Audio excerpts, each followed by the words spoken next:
안녕하세요. 저는 컴퓨터학과 이사학번 권주영입니다. 전 오늘 인간 컴퓨터 상호작용 HCI에 대해서 발표해 보겠습니다.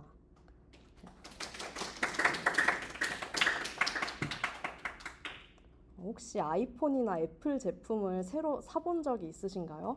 박스에서 뚜껑이 서서히 떨어지듯이 열리면서 영롱한 제품을 마주한 경험이 있으실 겁니다. 그 짧은 몇 초 동안의 사용자는 시각적으로 뿐만이 아니라 이 촉각에서도 특별한 경험을 합니다. 5초 정도의 시간 동안 공기가 빠지면서 묵직하게 열리는 동안 그 기대감과 설렘은 더 증폭되죠. 이것은 우연이 아닙니다. 애플은 박스를 여는 속도까지 수백 번을 실험을 했습니다. 브랜드의 첫인상, 즉 경험 자체를 디자인한 것입니다. 왜 이렇게까지 했을까요? 사람은 느낌이 좋은 기술에 더 오래 머물기 때문입니다. 컴퓨터학과 과목에 있는 이 HCI는 어떻게 보면 하나의 학문 분야이고 꼭 CS가 아니어도 또 사람이라는 키워드 때문에 CS나 심리학, 디자인, 인지과학, 사회학 등등 여러 분야에 걸쳐 있는 학문인데요.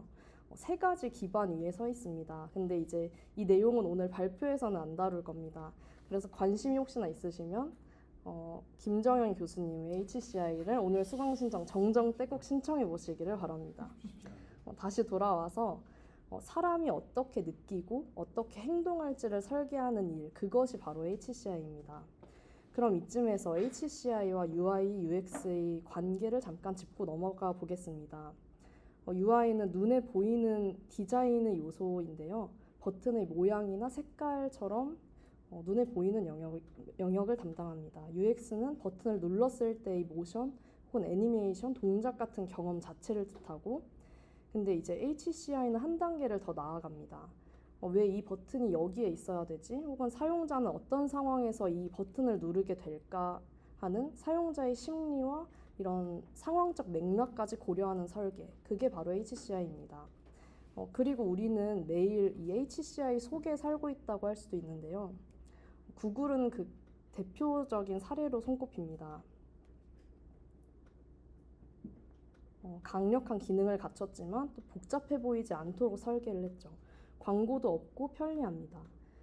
네이버랑 잠깐 비교해 보실까요? 네이버도 너무 좋은 기업이지만 구글링은 있는데 네이버링이 없는 이유를 알 수 있습니다. 광고가 너무 많고 눈을 흐리는 요소들이 많죠. 구글은 사용자가 오직 궁금한 것을 검색할 수 있는 창구만 딱 열어두므로 검색 엔진으로서의 사용자 기대를 100% 만족시키게끔 하고 있습니다. 그럼 국내 기업은 어떨까요? 모두들 하나씩은 사용할 법한 은행 두 곳을 한번 비교해 봅시다.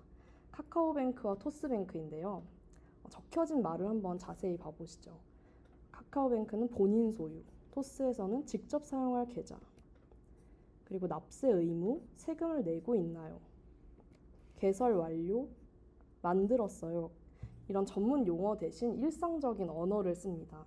토스는 이런 문장 하나로도 사용자에게 심리적인 거리감을 줄이고 서비스에 대한 신뢰감과 친근감을 줍니다. 그래서 올해 이용자 수에서도 250만 정도가 앞서며 신흥 뱅킹임에도 국내 최고 은행 어플로 자리매김할 수 있었습니다. 이처럼 좋은 프로그램은 어떤 기술이 아니라 사람의 언어에서 시작될 수 있습니다. 우리는 늘 기술을 적용하고 또 만드는 사람들로서 내가 만든 시스템이 사람들에겐 어떻게 느껴질까 하는 질문을 잊지 말아야 합니다. 특히 AI 시대일수록 사람의 감각을 만족시킬 수 있는 기술, 즉 사람 중심의 프로그램만이 살아남습니다. 그리고 그 출발점은 언제나 HCI라고 할 수 있습니다. 그러면 우리 프로그램에는 어떻게 좀 반영을 해볼 수 있을까요? 굉장히 쉽지만 누구나 알아두면 좋은 포인트 3가지를 공유해드리고자 합니다. 첫 번째로 사용자는 빠름을 원합니다. 실제로 사용자들은 3초 이상 로딩을 하면 어플을 떠납니다. 특히 국내 기준으로는 우리 민족 성향상 거의 대부분 속도감을 원할 수 있죠. 그래서 HCI에서는 실제 데이터 처리 속도뿐만이 아니라 사람에게 지각되는 속도 자체를 만드는 게 중요합니다. 먼저 왼쪽의 UI에서는 로딩 중이라는 신호만 줘도 사용자를 잠시 기다리게끔 할 수 있습니다. 슬라이드에서처럼 스켈레톤 UI를 먼저 보여주는 방식이 그 예입니다.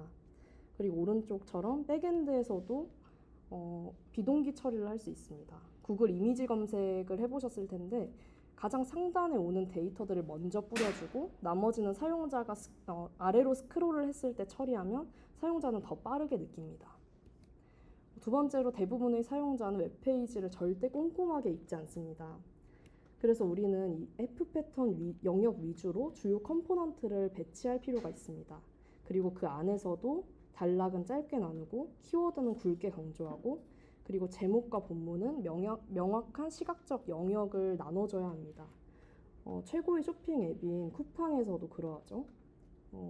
주요한 영역들이 다 구분이 되어 있습니다.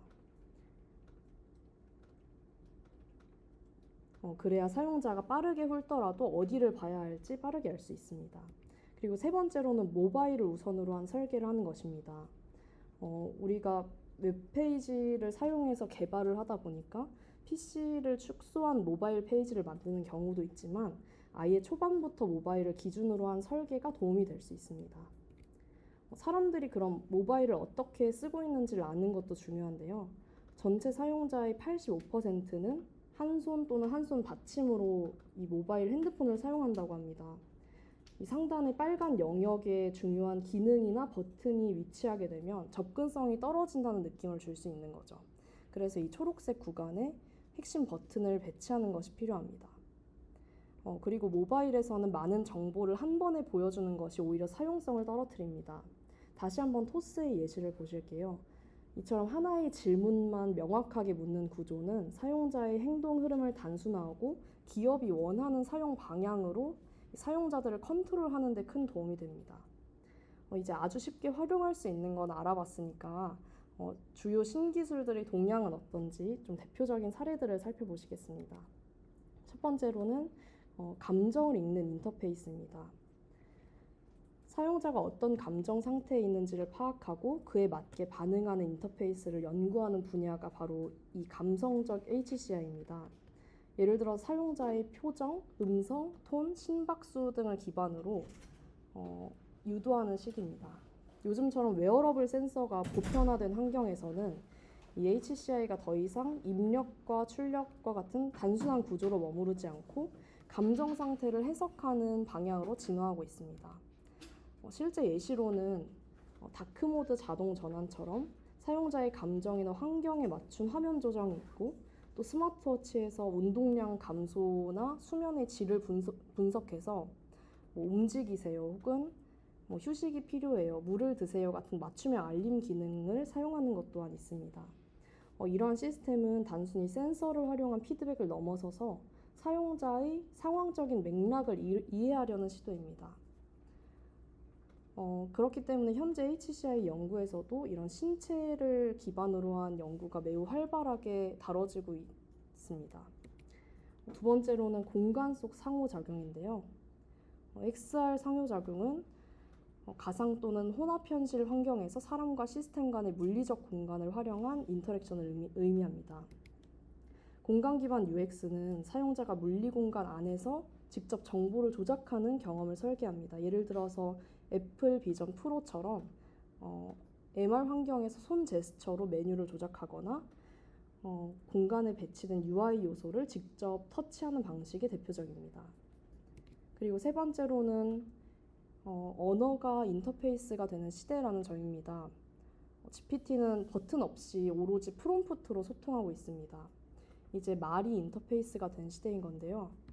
예를 들어서 노션 AI나 챗 GPT처럼 우리가 텍스트 하나로 명령을 하고 또 코파일럿이나 피그마 AI처럼 우리가 하고 싶은 말을 입력하면 기능이 실행되는 방식으로 발전하고 있습니다. HCI가 이제 학문의 분야이지만 꼭 깊이 있게 연구를 하지 않더라도 우리가 CS를 전공하고 또 개발을 공부하는 입장에서 한 번쯤은 생각해 볼 만한 부분입니다. 결국에 우리가 디자인하고 있는 코드들 그리고 프로그램은 사람이 사용하는 것들이고 그 과정에서 사람과의 상호작용은 필연적으로 고려해야 될 부분이기 때문입니다. 저도 개인적으로 풀스택 개발을 한 지가 한 3, 4년이 지나가는데 갈수록 이 영역을 되게 중요하게 많이 체감하고 있습니다. 우리가 AI 연구자든 혹은 개발자든 디자이너든 모두 사용자와 소통하는 인터페이스를 설계하는 사람들이기 때문에 오늘 이 발표가 여러분 각자의 분야에서 사람을 이끄는 경험을 더 깊이 고민하는 계기가 되기를 바라면서 발표를 마무리하겠습니다. 수강정정 기간에 끝까지 들어주셔서 감사합니다.